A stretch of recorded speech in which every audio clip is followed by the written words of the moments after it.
Good morning everybody. आज current का हम लोग उस पार्ट के बारे में पढ़ने वाले हैं, उस पार्ट के बारे में चर्चा करने वाले हैं जो कॉम्प्लेक्स सर्किट होगा। अभी तक हम लोगों ने जो पढ़ा है वह कॉम्प्लेक्स सर्किट नहीं था, वह एक जनरल सर्किट था। उस जनरल सर्किट का हम लोग रेजिस्टेंस निकालते थे, वोल्टेज निकालते थे, करंट निकालते थे। इस पद्धति का शुरुआत सबसे पहले ओम साहब ने किया और मैक्सवेल साहब ने इसमें योगदान देकर उस प्रकार के जनरल सर्किट का करंट और वोल्टेज को निकालने का नियम बनाया। उससे हम लोगों ने पढ़ा। लेकिन जैसे ही आप लोग इंजीनियरिंग में जाइएगा वहाँ पर वो सारे सर्किट का काम तमाम हो जाएगा, वहाँ पर इन सर्किट से काम नहीं चलेगा। तो वहाँ पर सबसे पहले 1845 में गुस्ताव किरचॉफ, फुल नाम था उनका पूरा नाम था गुस्ताव रॉबर्ट किरचॉफ, जो जर्मनी के फिजिस्ट थे, जर्मनी के साइंटिस्ट थे। उन्होंने आपको उन सर्किट के बारे में वोल्टेज और करंट निकालने के लिए डिस्कवरी किया, जिसके चलते कॉम्प्लेक्स बहुत जटिल सर्किट का भी बहुत आसानी से करंट और वोल्टेज निकाला जाने लगा। इस लॉ को किरचॉफ साहब ने निर्माण किया, इसीलिए उसका नाम पड़ा किरचॉफ लॉ। यानी कुल मिला के आपको देखा जाए तो इस सर्किट में आपको दो ही चीज निकालने की पद्धति बनाई गई है, एक करंट और दूसरा वोल्टेज। यानी आप सीधे तौर पे आप कह सकते हैं कि किसी कॉम्प्लेक्स सर्किट से वोल्टेज और करंट का मेजरमेंट करने का जो रूल तैयार किया गया, लॉ तैयार किया गया, उस लॉ को किरचॉफ लॉ कहा गया।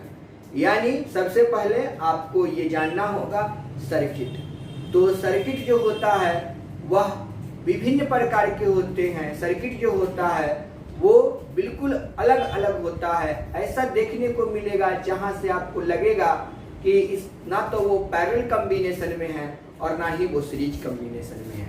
जहां पे ऐसे सर्किट आपके पास मिलना शुरू हो जाएंगे कि आपको पता ही नहीं चलेगा कि इसको हम पैरेलल कॉम्बिनेशन में कनेक्ट करें कि सीरीज कॉम्बिनेशन में कनेक्ट करें। उस स्थिति में आपके पास एक ही लॉ काम करेगा और वो लॉ है किरचॉफ लॉ। तो हम लोग देखेंगे कुछ ऐसे सर्किट्स हैं जो आपको हम बना के बता रहे हैं। आपको बहुत सारा उसमें वोल्टेज जोड़ दिया जाएगा, बहुत सारा उसमें बैटरी जोड़ दिया जाएगा, बहुत सारा रेजिस्टेंस जोड़ दिया जाएगा। मान लीजिए कि मैंने क्या किया कि एक वायर ले लिया और यहाँ पर एक सेल लगा दिया, और सेल लगाने के बाद जो है यहाँ पर मैंने एक रेजिस्टेंस लगा दिया, फिर यहाँ पर एक रेजिस्टेंस लगा दिए, फिर यहाँ पर एक बैटरी लगा दिए, इस तरीके से, और फिर यहाँ पर एक रेजिस्टेंस लगा दिए। फिर यहाँ से हम लोग आगे बढ़े, फिर एक रेजिस्टेंस लगा दिए, फिर एक बैटरी लगा दिए, फिर एक यहाँ पे रेजिस्टेंस लगा दिए, और तब बोले कि इस में हमको करंट को फाइंड करके बताइए। तो अब आपको पता चल रहा होगा कि बैटरी भी है और रेजिस्टेंस भी है। यह रेजिस्टेंस और बैटरी में हमको ये पता ही नहीं चल रहा है ये सीरीज कॉम्बिनेशन में है कि पैरेलल कॉम्बिनेशन में है। लेकिन यहाँ से हम लोग वोल्टेज का मेजरमेंट कर सकते हैं, यहाँ से हम लोग करंट का मेजरमेंट कर सकते हैं। तो वोल्टेज और करंट का मेजरमेंट मतलब बहुत कॉम्प्लेक्स सर्किट से फाइंड करने के लिए कहा गया। तो उसी लॉ को किरचॉफ लॉ कहा गया, जिसको हम लोगों ने सीधे तौर पे आप क्या दिखाई दिया, वोल्टेज और करंट। यानी किरचॉफ लॉ के माध्यम से दो चीज को फाइंड किया जा सकता है, एक वोल्टेज और दूसरा करंट को। यानी तो इसीलिए मैंने लिखा है कि किरचॉफ लॉ को जो डिफाइन किया गया वो समझ लीजिए किरचॉफ लॉ आखिर है क्या। तो किरचॉफ सर्किट लॉ, क्योंकि सर्किट से ही करंट और वोल्टेज को फाइंड कर रहे हैं, इसलिए मैंने यहाँ पर क्या लिखा, circuit. Kirchhoff circuit law are two equalities that deal with, समझे, दो इक्वलिटी को डील करता है। किसको किसको करता है, तो यहाँ पर देखिए current and potential difference in the looped element model of electrical circuit. अगर ये आपको नहीं याद है तो इन द कॉम्प्लेक्स सर्किट भी आप लिख सकते हैं। अगर ये बोलने में बहुत दिक्कत होता है तो यहाँ कर दीजिएगा कि Kirchhoff circuit law are two equalities that deal with the current and potential difference in the, यहाँ के बाद आप लिख सकते हैं कॉम्प्लेक्स सर्किट, और कॉम्प्लेक्स सर्किट लिख दीजिए और आपका काम हो जाएगा। Is called Kirchhoff's law. Clear है? यानी किरचॉफ्स लॉ किसको कहते हैं? Kirchhoff circuit law are two equalities that deal with current and potential difference in the complex circuit is called Kirchhoff's law. Is called Kirchhoff's law. ठीक है? Kirchhoff circuit law described in 1845, 1845 में ही Kirchhoff's law का discovery हो चुका था bye Gustav Kirchhoff. किसके द्वारा हुआ? उनका पूरा नाम था गुस्ताव किरचॉफ, है ना? Gustav Kirchhoff. It is a German scientist या फिजिस्ट बोल सकते हैं। ये कहाँ के थे? तो जर्मनी के थे।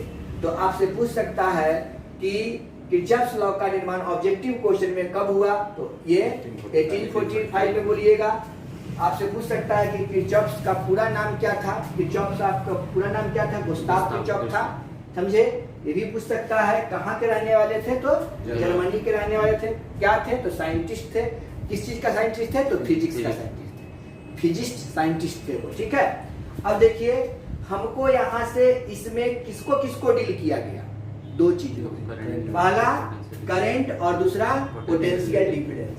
यानी कि करंट जिस माध्यम से मेजरमेंट किया गया उसको कहा गया करंट लॉ, और जिस माध्यम से पोटेंशियल डिफरेंस मेजरमेंट किया गया उसको कहा गया पोटेंशियल डिफरेंस या वोल्टेज लॉ। अर्थात यहाँ दो चीज को डील किया गया, इसीलिए किरचॉफ्स का जो रूल बना, लॉ बना, वो कितना बना? दो बना। इसलिए लिखा मैंने there are two kinds of Kirchhoff's law. समझे? इसमें दो चीज को डील किया, इसीलिए किरचॉफ्स को कितना लॉ बन गया? दो लॉ। पहला लॉ को क्या बोल सकते हैं? Kirchhoff's first law. इसी को जंक्शन लॉ बोला जा सकता है और इसी को करंट लॉ बोला जा सकता है, क्योंकि करंट का मेजरमेंट करना है इसलिए इसको करंट लॉ बोला गया। दूसरा को क्या बोलेंगे? Kirchhoff's second law. इसी को लूप लॉ बोला जाता है और इसी को वोल्टेज लॉ भी बोला जाता है। क्यों? क्योंकि वोल्टेज को डील कर रहा है। पहला में करंट को डील कर रहा है, दूसरा में वोल्टेज को डील कर रहा है। तो जो करंट को डील करेगा उसको बोलेंगे करंट लॉ, जो वोल्टेज को डील करेगा उसको बोलेंगे वोल्टेज लॉ। यानी कि किरचॉफ्स लॉ की अगर बात किया जाए तो आप लिख सकते हो किरचॉफ्स लॉ की अगर बात किया जाए तो इसमें मुख्य रूप से दो तरीके का लॉ तैयार हुआ। पहला देखिए किरचॉफ्स करंट लॉ। तो किरचॉफ्स को किस नोट करते हैं? के से। करंट को किस नोट करते हैं? सी से। और लॉ को क्या लिखेंगे? एल। यानी कुल मिलाकर हो गया KCL। इसको शॉर्ट में क्या बोलेंगे? KCL। और इसका नाम क्या होना चाहिए? KVL। आपके बुक में KCL और KVL लिखा रहे, घबराने की जरूरत नहीं है। KCL का मतलब हो गया आपका किरचॉफ्स फर्स्ट लॉ या किरचॉफ्स करंट लॉ, और KVL का मतलब हो गया किरचॉफ्स सेकंड लॉ या किरचॉफ्स वोल्टेज लॉ। अब इसमें आपके दिमाग में बात आ रहा होगा कि हम तीन नाम इसका दिए। किरचॉफ्स फर्स्ट लॉ यानी पहली बार किरचॉफ साहब ने किसी चीज के बारे में सोचा तो वो करंट था, इसलिए इसका नाम किरचॉफ्स फर्स्ट लॉ हो गया। अब यहाँ पे जंक्शन लॉ इसको क्यों कहा गया और करंट लॉ क्यों कहा गया, इसके बारे में समझिए। जंक्शन कहाँ पे बनता है? जहाँ पे कम से कम तीन रास्ता होता है, उसको हम लोग क्या बोलते हैं? जंक्शन बोलते हैं। तो किरचॉफ्स ने जो जंक्शन को तैयार किया तो उन्होंने कहा कि कैसे भी आप जंक्शन बना दो, तो कम से कम तीन जंक्शन बना। तो यहाँ पर देखिए कि यहाँ से अगर करंट I आ रहा है, करंट I आ रहा है तो इनकमिंग करंट I है, तो यहाँ से हमने इसमें मान लिया I1 और यहाँ पे मान लिया I2। ठीक। तो ये आई जो आ रहा है वह दो भागों में क्या हो रहा है, बट जा रहा है। करंट आई जो आ रहा है वो कितने भागों में बट रहा है, दो भागों में बट रहा है। अब मान लीजिए कि यह करंट जो है, ध्यान दीजिए, यह करंट जो है यही ना करंट आ रहा था, और ये दो भागों में क्या हुआ, डिवाइड हो गया। मतलब यही करंट इस दोनों के क्या है, बराबर है ना। तो अब यहां से हमको क्या मिल गया कि I is equal to I1 plus I2। कोई डाउट है? तो देखिए इनकमिंग करंट, अब देखिए यहाँ पर ये क्या हो गया, ये जंक्शन है, इसी को क्या बोलते हैं, जंक्शन। यह समझ लीजिएगा तो बहुत अच्छे से क्लियर हो जाएगा। यहाँ पर क्या हो गया, जंक्शन हो गया। तो जंक्शन पर कोई करंट आया और उसके बाद ये दो भागों में बट गया। कैसे बट गया, क्योंकि ये निकल रहा है, यहाँ से करंट बाहर जा रहा है, तो इसको बोलेंगे इनकमिंग करंट, इसको बोलेंगे आउटगोइंग करंट। इनकमिंग करंट किधर की ओर, जंक्शन की ओर, ठीक है, इनकमिंग करंट जंक्शन की ओर, और ये आउटगोइंग करंट क्या हुआ, जंक्शन से बाहर की ओर। तो incoming current towards the junction and outgoing current away from the junction, ये दिख रहा है। तो अब बताइए कि जब इसको सॉल्व कीजिएगा, इसको सॉल्व कीजिएगा तो क्या मिलेगा, I minus I1 minus I2 equal to 0। लिख सकते हैं, लिख सकते हैं। अब जरा गौर कीजिए कि I minus I1 minus I2 equal to 0, तो ये I कौन सा है, पॉजिटिव है कि निगेटिव, पॉजिटिव है, यानी ये आपका हो गया पॉजिटिव, ये हो गया आपका नेगेटिव, और ये आ गया आपका नेगेटिव। तो हम लोग क्या देखें, यहाँ से एक लॉ तैयार होता देख रहे हैं कि जंक्शन की ओर आने वाली करंट पॉजिटिव और जंक्शन से दूर जाने वाली करंट नेगेटिव। लॉ बन गया कि नहीं बन गया? इसी लॉ को कहा गया कि incoming current towards the junction will be positive and outgoing current away from the junction will be negative। तो यहाँ हो गया। अब इस तमाम चीजों को हम क्या कर सकते हैं, ऐड कर सकते हैं। तो ऐड कर दीजिएगा कि I plus minus I1 clear, plus minus I2 is equal to 0। तो ये सब करंट का क्या हुआ, समेशन हुआ ना, सम हुआ ना। तो समेशन को किस चीज से डिनोट करते हैं, सिग्मा से।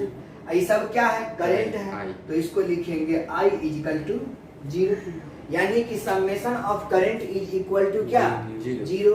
यानी कि किरचॉफ्स फर्स्ट लॉ का जो डिफिनीशन लिखिएगा तो क्या लिखिएगा कि summation of all currents will be 0। Algebraic sum of current, algebraic जोड़ रहे हैं, अलजेब्रा से जोड़ रहे हैं ना, algebraic sum of all current in a circuit is equal to 0, या algebraic sum of all current in the circuit is equal to 0 is called Kirchhoff's first law, is called Kirchhoff's first law। in this law क्या हो रहा है, incoming current is equal to outgoing current, comma, और क्या हो रहा है, incoming current towards the junction will be positive and outgoing current जो है away from the junction will be negative. चलिए ये भी बात हो गया। और इसमें क्या हो रहा है, सोचिए, सोचिए क्या हो रहा है। करंट को हम लोग क्या लिखते हैं, आई लिखते हैं, तो बहुत बढ़िया बात है। अब जरा सोचिए कि I इज इक्वल टू किसके बराबर होता है, Q बाई T के बराबर होता है। I equal to Q by T होता है। क्रॉस मल्टीप्लिकेशन गुना कीजिएगा तो IT is equal to Q। तो यह किस पर डिपेंड कर रहा है, चार्ज पर। यानी कि अगर हमने आपको बताया है कि चार्ज को अगर जोड़ दिया जाए, मतलब कि अगर यहाँ पर दोनों तरफ हम T से डिवाइड कर दे या T से मल्टीप्लाई कर दे तो Q equal to Q1 plus Q2 होने लगेगा। तो Q इक्वल टू, याद कीजिए कि Q equal to Q1 plus Q2 plus Q3 dot dot dot Q1 होता था, उसको क्या बोलते थे, law of conservation of charge. क्या बोलते थे, law of conservation of charge. यानी कि KCL is depends upon law of conservation of charge. यानी कि ये law of conservation of charge पर डिपेंड करता है। ऑब्जेक्टिव क्वेश्चन पूछता भी है कि Kirchhoff's first law depends upon law of conservation of charge, है ना, या conservation of charge, conservation of energy, या पूछ दे सकता है केवल चार्ज, केवल चार्ज। तो यहाँ पर आंसर क्या लिखेंगे? चार्ज। क्लियर है? तो हमने क्या देखा कि किरचॉफ्स फर्स्ट लॉ का ये ड्रामा हो गया। अब किरचॉफ्स वोल्टेज लॉ में क्या होगा कि यहाँ पर वोल्टेज आएगा, यहाँ पर क्या होगा? वोल्टेज आएगा। तो वोल्टेज का क्या करना है? मेजरमेंट करना है।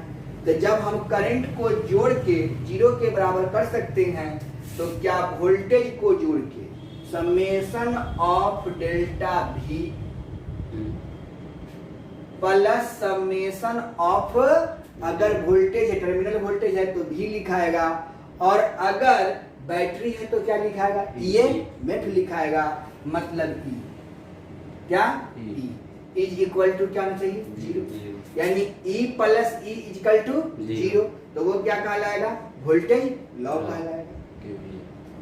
अब यहाँ से करंट जब जा रहा है, अगर एक सर्किट में ये घूम रहा है, तो जरा देखिए कि करंट अगर हमको यहाँ से भेजना है तो इसमें क्या हो रहा है? लूप में घूम रहा है। तो वोल्टेज का मेजरमेंट थोड़ा, इसलिए नाम हो गया वोल्टेज लॉ। और लूप में करंट को घुमाए तो क्या नाम हो गया? Loop law. इसीलिए इसका सेकंड नाम पड़ा लूप लॉ। और यहाँ पर किरचॉफ साहब ने वोल्टेज को मेजरमेंट करना सेकंड बार में सोचा, इसीलिए उसका नाम पड़ गया किरचॉफ सेकंड लॉ। इसीलिए यहाँ पर आपको यह स्पष्ट हो गया होगा कि कब, क्यों और कैसे किसी का नाम पड़ा। तो अब हम लोग किरचॉफ फर्स्ट लॉ के बारे में विस्तार पूर्वक पढ़ेंगे। इस पर कैसा कैसा न्यूमेरिकल होता है वो बता देंगे। फिर आपको किरचॉफ सेकंड लॉ के बारे में बताएंगे, और इस पर किस तरीके का न्यूमेरिकल्स होता है 2-4 कर लीजिएगा तो आपका स्पष्ट हो जाएगा। और इसका क्या लॉ है, क्या प्रॉपर्टी है, कैसे इसको हम लोग तोड़ेंगे और कैसे हम लोग इसको बनाएंगे, वो तमाम चीजों पर हम डिस्कस करेंगे।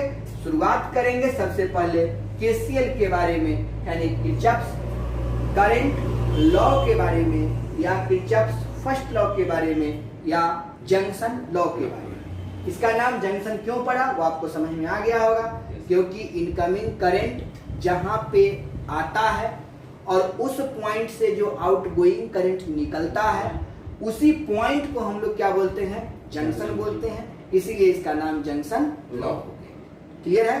तो चलते हैं, देखते हैं किरचॉफ फर्स्ट लॉ के बारे में। तो देखिए, आपका जो है किरचॉफ फर्स्ट लॉ के बारे में बात कर रहे हैं, यानी कि आपको मैंने बताया कि किरचॉफ लॉ को फिर से देख लीजिए, कितने भाग में बांटा गया? 2 भाग। पहला हो गया आपका KCL और दूसरा हो गया आपका KVL। ये KCL और KVL के बारे में समझना है। तो KCL के बारे में समझने के लिए सबसे पहले हम कैसा भी सर्किट से ले ले, कोई प्रॉब्लम नहीं है, इसमें कहीं कोई दो राय नहीं है कि आपको क्या लेना है नहीं लेना है। जो मन करता है वैसा आप एक सर्किट ले लीजिए, और यहाँ पर आपको दिखाई दे रहा होगा कि सभी जो लाइन है किसी पॉइंट्स पर मीट कर रहा है। तो जो मीटिंग पॉइंट होगा, meeting point is called junction.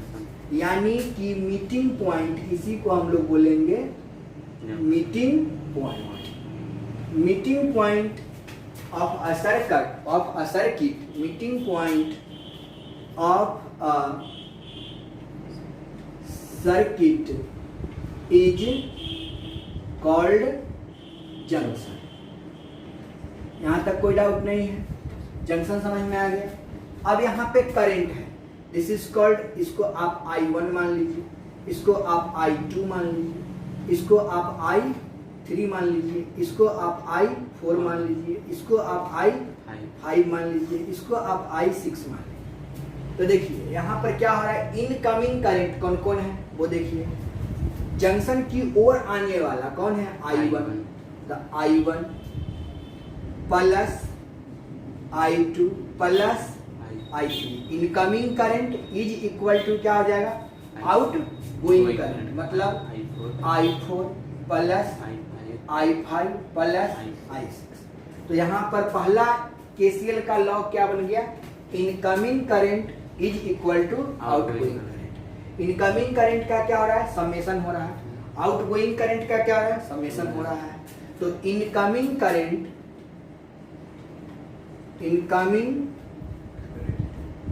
Current is equal to क्या हो गया, आउट गोइंग करंट। ये पहला नियम हो गया, पहला रूल क्या हुआ, incoming current is equal to outgoing current. दूसरा नियम इसका क्या हो रहा है, केसीएल का हम बात कर रहे हैं।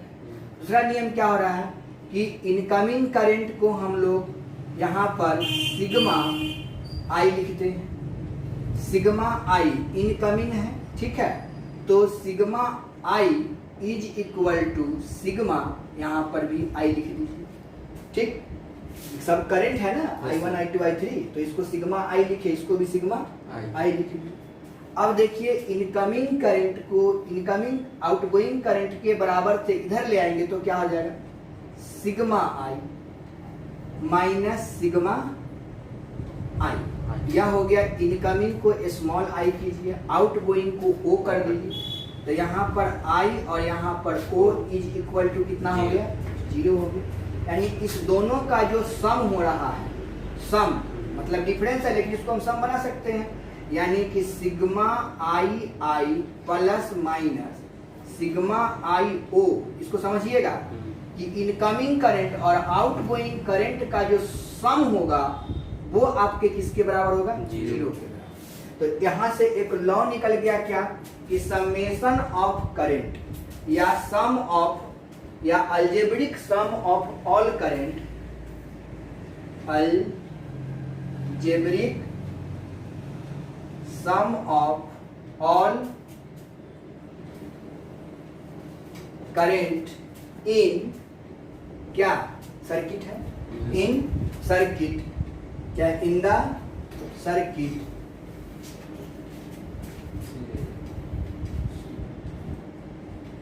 Circuit is called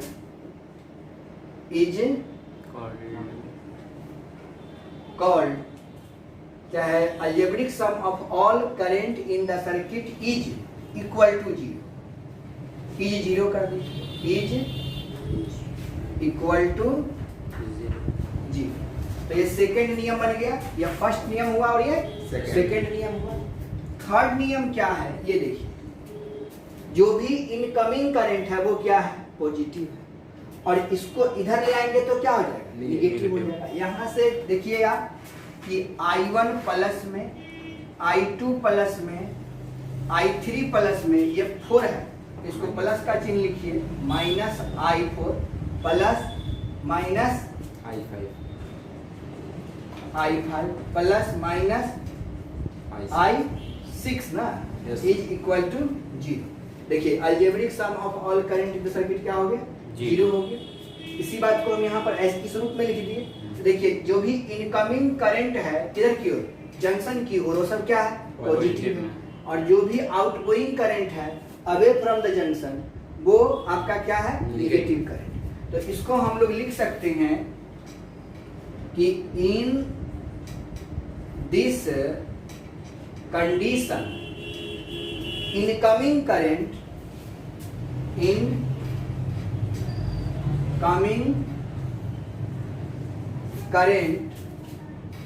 towards the junction, towards the junction will be positive, और आप देखिएगा अवे फ्रॉम द जंक्शन, ठीक है, अवे फ्रॉम द जंक्शन, और यहाँ पर ये पहला हो गया, and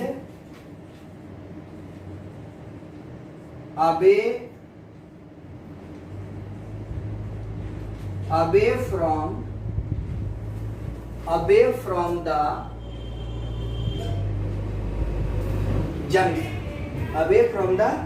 junction current will be negative।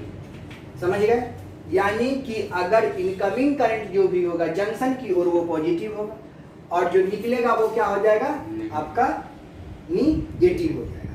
ये आपका KCL का रूल हुआ। अब देखिए यहाँ पर हम लोग देखेंगे, वो देखिए क्या लिखा हुआ है, क्या लिखा हुआ देखिए कि यहाँ पर फिर ये मेन यही रूल है, मेन यही रूल है, इसी रूल से हम ये सारा चीज लिख रहे हैं। इसका चौथा पॉइंट हम लोग क्या बना सकते हैं वो देखिए कि अगर हम दोनों तरफ t से मल्टीप्लाई कर दे, ठीक है, तो since I1 plus I2 plus I3 is equal to I4 plus I5 plus I6, both side multiplying, both side है ना, मल्टीप्लाइंग बाई t, तो t से मल्टीप्लाई कीजिएगा तो क्या आ जाएगा, I1 into t plus I2 into t plus I3 into t, तो यहाँ पर I4 into t plus I5 into t plus I6 into t हो जाएगा। अब देखिए ये क्या बन जाएगा, ये बन जाएगा आपका Q1, तो यहाँ पर बन गया Q1 plus Q2 plus Q3 is equal to Q4 plus Q5 plus Q6। This law is said to be law of conservation of charge, है ना। This law is said to be law of conservation of charge, law of conservation of charge. तो आपका current law जो है यानी KCL जो है वह law of conservation of charge को फॉलो करता है।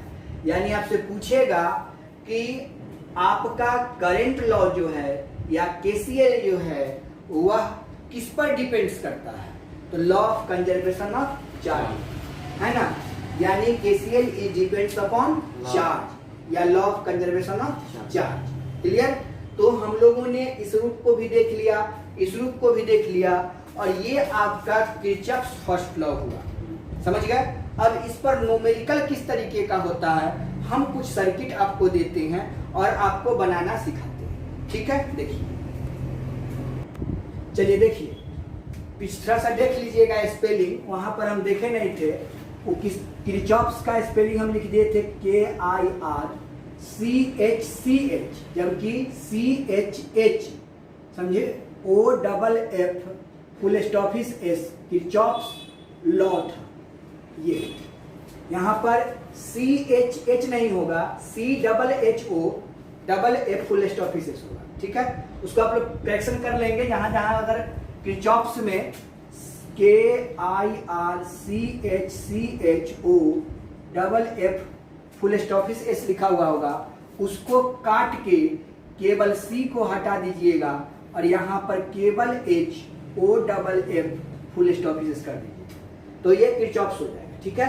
चलिए, जो है उस पर न्यूमेरिकल कैसा होगा, KCL पर न्यूमेरिकल देख लीजिए, KCL पर कैसा न्यूमेरिकल होगा उसको देखते हैं। अब मान लीजिए कि आपसे कहेगा कि to find the current, to find the current. अब आपका सर्किट कुछ इस तरीके का होगा, ये आपका I है और ये आपका 5 एम्पियर का करंट है जो निकल रहा है, और ये जो है आपका इधर की ओर आ रहा है 8 एम्पियर का करंट। तो आपसे पूछ रहा है कि इस सर्किट में कितना करंट है, क्लियर। तो अब यहाँ पर अगर ये सर्किट दिया हुआ है तो हम क्या करेंगे, सोचिए। तो ये छोटा सा सर्किट लिए हैं, अब बताइए ये जंक्शन की ओर करंट जा रहा है, तो ये करंट क्या होगा, पॉजिटिव होगा, मतलब कि I पॉजिटिव, और ये क्या हुआ, निकल रहा है जंक्शन से बाहर की ओर है, तो क्या लिखेंगे, -5 एम्पियर। और ये देखिए, गौर कीजिए, ये वाला करंट कितना है आपका 8 एम्पियर, लेकिन क्या हो रहा है, 8 एम्पियर का करंट जंक्शन की ओर जा रहा है, मतलब ये क्या हो जाएगा, positive, plus 8 ampere is equal to 0। अब इसको सॉल्व कीजिएगा तो I 8 में से 5 जाएगा कर +3 एम्पियर इजिकल टू 0, मतलब कि I इजिकल टू -3 एम्पियर, मतलब इसमें -3 एम्पियर का करंट होगा। यहाँ पर जो इसमें करंट जो हम देखेंगे वो कितना होगा, -3 एम्पियर का करंट। क्लियर है? अब देखिए दूसरा हम लोग एक लूप लेते हैं। यहाँ पर देखिए, यहाँ से करंट इनकमिंग गया, फिर यहाँ से आया, फिर यहाँ से गया, फिर यहाँ से आप देख सकते हो कि या फिर यहीं से एक और लगा दो इस तरीके से, और यहाँ से इस तरीके से कर दीजिए, और यहाँ से ऐसे कर दीजिए, और यहाँ से ऐसे कर दीजिए। इसमें हम लोग बोल दिए कि ये आपका आई करंट है। यहाँ पे 2 एम्पियर, 3 एम्पियर, 4 एम्पियर और 5 एम्पियर ऐसा दे दिए। ठीक है, तो पूछेगा कि इसमें कितना करंट है, तो नियम के अनुसार हम लोग क्या करेंगे कि I प्लस में जाएगा, ये 2I 2A क्या होगा, प्लस में होगा, ये 3A क्या होगा, माइनस में होगा, 4A क्या होगा, माइनस में होगा, 5A किस में होगा, माइनस में होगा, 5A किस में होगा, माइनस में होगा, इक्वल टू 0। अब इसको सॉल्व कीजिएगा तो क्या हो जाएगा, अब इसको सॉल्व करेंगे तो I प्लस 2I 3I तो जोड़ दीजिए, यहाँ पर 3 और 4 7 7 5 12, 12 में से 2 गया तो क्या बचेगा, -10A इज इक्वल टू 0। तो I -10A is equal to 0, hence I is equal to कितना, 10 है। मतलब इसमें कितना एम्पीयर का करंट होगा, 10 एम्पीयर का करंट। तो आपको समझ में आने लगा होगा कि सर्किट चाहे जैसा भी हो, केवल हमको इनकमिंग और आउटगोइंग करंट का कंसेप्ट पता है तो उस पर हम लोग बैठा देंगे और न्यूमेरिकल आसानी से बन जाएगा। ये आपका टोटल है। अब इसमें आपसे पूछता है कि इसी में दे देता है इन 5 सेकेंड, समझे, current in 5 second, then how much charge,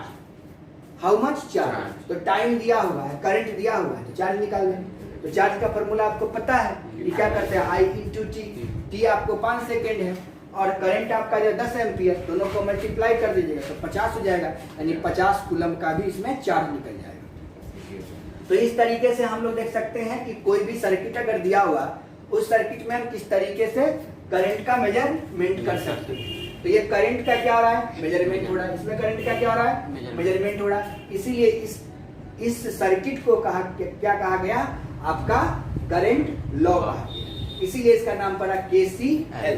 ठीक है, अब हम लोग देखते हैं KVL के बारे में। देखिए अब हम लोग को पढ़ना है KVL के बारे में। तो देखिए यहाँ पर क्या है, टर्मिनल वोल्टेज है, यहाँ पे रेजिस्टेंस है, यहाँ पे रेजिस्टेंस है, यहाँ पे रेजिस्टेंस है, यहाँ पे रेजिस्टेंस है, यहाँ पे रेजिस्टेंस है। ये सर्किट तो बड़ा भयानक दिख रहा है। अब इसमें हमको बैटरी भी लगाया हुआ है, सर्किट भी दिया हुआ है, और इसमें हमको क्या मेजरमेंट करना है, वोल्टेज।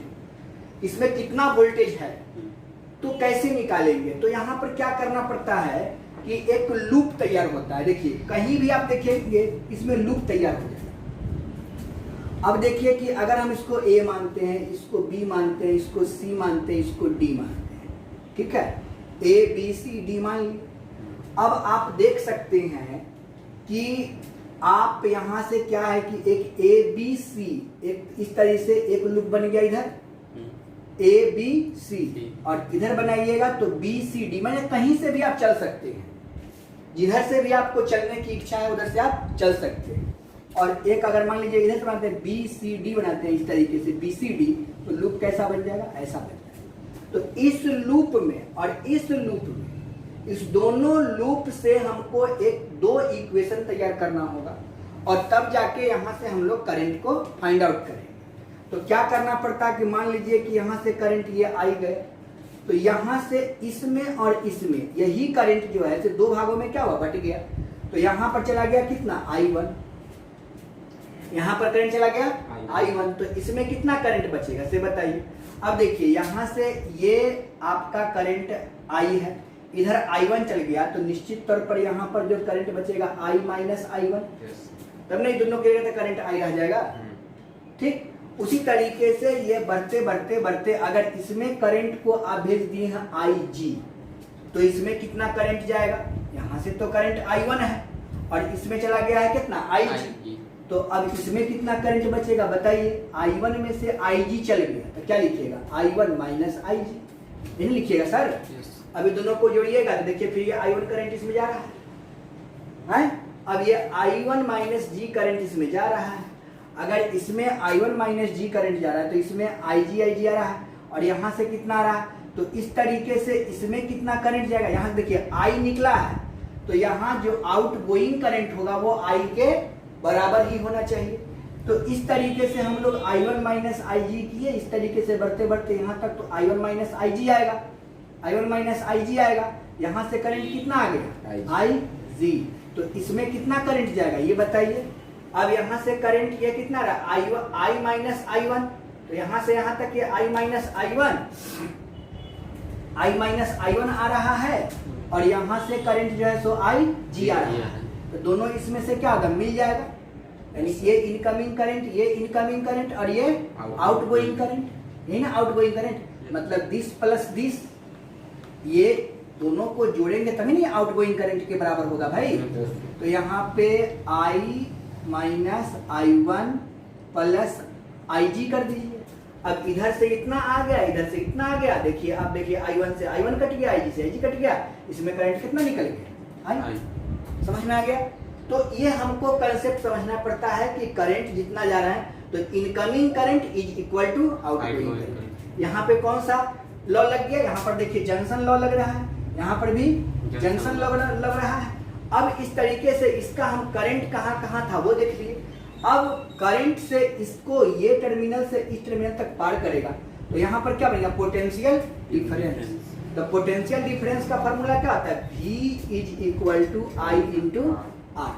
तो करंट के डायरेक्शन में अगर रेजिस्टेंस हो जाता है तो वो वैल्यू क्या होता है, निगेटिव, ठीक। और करंट के अपोजिट डायरेक्शन में है तो वैल्यू हो जाता है पॉजिटिव। ये तमाम चीजों के बारे में डिस्कस करेंगे हम लोग, और कैसे इसमें करंट का मेजरमेंट किया जाता है। देखिए ये करंट के डायरेक्शन में, ये जो करंट है वो रेजिस्टेंस के ही डायरेक्शन में है। अगर इसके हम करंट इनने से भेज रहे थे और रेजिस्टेंस उनने से रहता अपोजिट डायरेक्शन तो उसका वैल्यू हो जाता पॉजिटिव, लेकिन करंट के डायरेक्शन में इसलिए वैल्यू हो जाएगा यहाँ पर निगेटिव, ठीक है। अब देखिए यहाँ पर करंट के डायरेक्शन में है तो वैल्यू निगेटिव, करंट के डायरेक्शन में करंट आ रहा है, करंट जा रहा है, निगेटिव हो जाएगा, क्लियर है। लेकिन अब लूप पर डिपेंड करेगा। अगर हम लूप ले लिए इस तरीके से BCA तो इधर तो निगेटिव, इधर निगेटिव, लेकिन यहाँ से हम आ रहे हैं ऐसे, करंट आ रहा है ऐसे, तो यहाँ पर क्या आ गया अपोजिट, ये वैल्यू क्या हो जाएगा पॉजिटिव। ये एक लॉ बना, या क्या बना, एक लॉ बना, एक रूल बना, यानी कि वोल्टेज लॉ में करंट ये सभी का जोड़ जो होना चाहिए, summation of voltage is equal to 0। KVL का पहला लॉ क्या है कि summation of voltage plus summation of delta E is equal to 0। पहला लॉ ये है। दूसरा नियम क्या है कि अगर आप यहाँ पर देखोगे कि अगर ये कोई रेजिस्टेंस है, ठीक है, और यहाँ से करंट I जा रहा है, ये पॉइंट A है, ये पॉइंट B है, समझे, और ये रेजिस्टेंस R है, तो A से B तक अगर AB निकालिएगा, देखिए AB निकालिएगा तो माइनस IR लिखिएगा, मतलब करंट इधर से जा रहा है इधर। लेकिन अगर यहीं पे पॉइंट, हम ये first point, second point, third point के बारे में चर्चा करते हैं। ये पॉइंट को आप A मानते हो, इसी पॉइंट को B मानते हो, और यहाँ पे रेजिस्टेंस को लगा देते हो। अब हमको डायरेक्शन तो ये है जाने का, लेकिन हम मेजरमेंट क्या कर रहे हैं, VBA यानी उल्टा हो गया, तो अपोजिट में जो हो जाएगा तो यहाँ से जो वही निकलेगा प्लस I इंटू R, ठीक। ये आपका थर्ड पॉइंट। फोर्थ पॉइंट याद रखना है कि अगर यहाँ पे पॉजिटिव टर्मिनल है, ये आपका A पॉइंट है और ये आपका B पॉइंट है, अगर पॉजिटिव से निगेटिव की ओर जाइएगा तो ये पॉजिटिव से निगेटिव की ओर जा रहा है, तो पॉजिटिव से निगेटिव की ओर जाइएगा तो वैल्यू लीजिएगा निगेटिव, ठीक। तो यानी कि अगर यहाँ पे VAB लेंगे तो अगर ये में था सेल है, बैटरी है, तो पॉजिटिव से निगेटिव, जिधर जो निगेटिव टर्मिनल होगा उसको ले लेंगे माइनस की। हाँ, अगर आपको 5वां पॉइंट इसमें क्या करना है, अगर यहाँ से बैटरी है इस तरीके से और ये ए पॉइंट है और ये बी पॉइंट है, अब डायरेक्शन हम लोग को इधर से जाना है, तो निगेटिव से पॉजिटिव की ओर, यानी बी बी ए की अगर हम बात करेंगे तो वैल्यू हो जाएगा प्लस ई।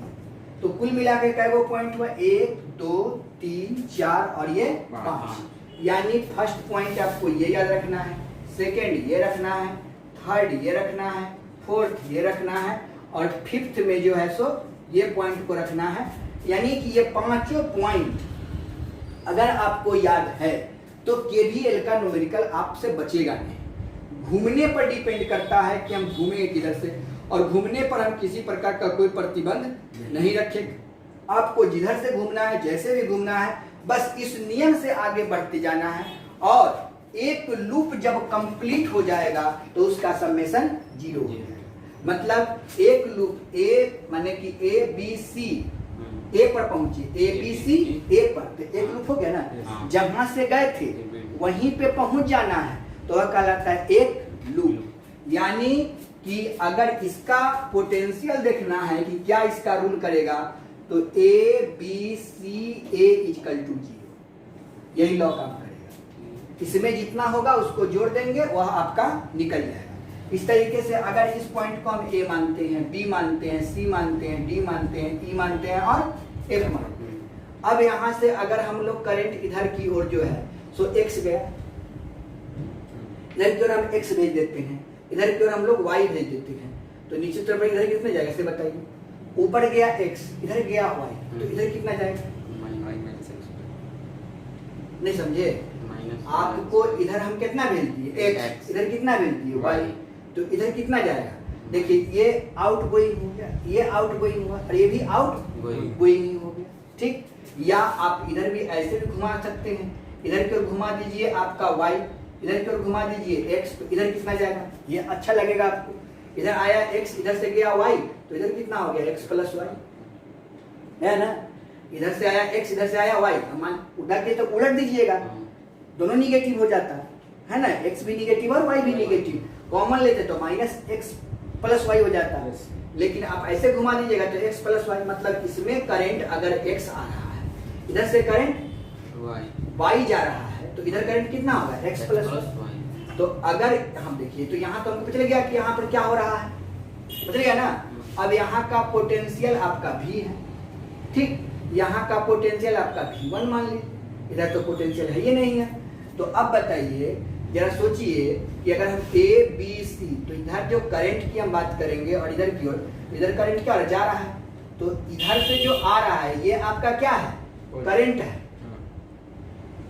ये आपका करंट है और ये आपका पोटेंशियल डिफरेंस है। तो ये पॉजिटिव टू निगेटिव, तो जा रहा है पॉजिटिव से किधर की ओर? निगेटिव, तो इसका वैल्यू कैसे में लिखिएगा? पॉजिटिव। अब इधर से जा रहा है तो अब इधर की ओर करंट क्या होगा? ऊपर की ओर जाएगा या नीचे की ओर जाएगा? yes, मतलब डायरेक्शन आपने देना है। मान लीजिए कि हम लूप लेते हैं ए डी सी बी, एक लूप आपने क्या किया? A D C B A, loop को कंप्लीट पूरा ऐसे घूमे, तो इधर से लेके और इधर तक इस लूप में जितना पोटेंशियल डिफरेंस होगा उसका मान क्या होगा? 0 होगा। यानी summation of potential difference in a complete loop is equal to 0। यानी इसका जो केवीएल का जो लॉ तैयार हुआ क्या हुआ? Sum of all potential difference, sum of all potential difference in a complete loop is equal to 0, is equal to 0। This law is said to be KVL। इसी लॉ को हम लोग क्या पढ़ेंगे? KVL पढ़ेंगे, ठीक है। तो इसी लूप के बारे में, इस तरीके का जो लूप होता है वह किस तरीके से काम करता है, ये 5 चीजों पर डिपेंड करता है KVL। ये पांचों चीज को जान लेना है और इसके बारे में विस्तार पूर्वक जो है न्यूमेरिकल के साथ हम लोग अगले वीडियो में बताएंगे, नहीं तो आपका बहुत ज्यादा दिमाग से बाउंस होने लगेगा। ये बात समझ में आ गया, साइन कन्वेंशन समझ गए कैसे कैसे करना है।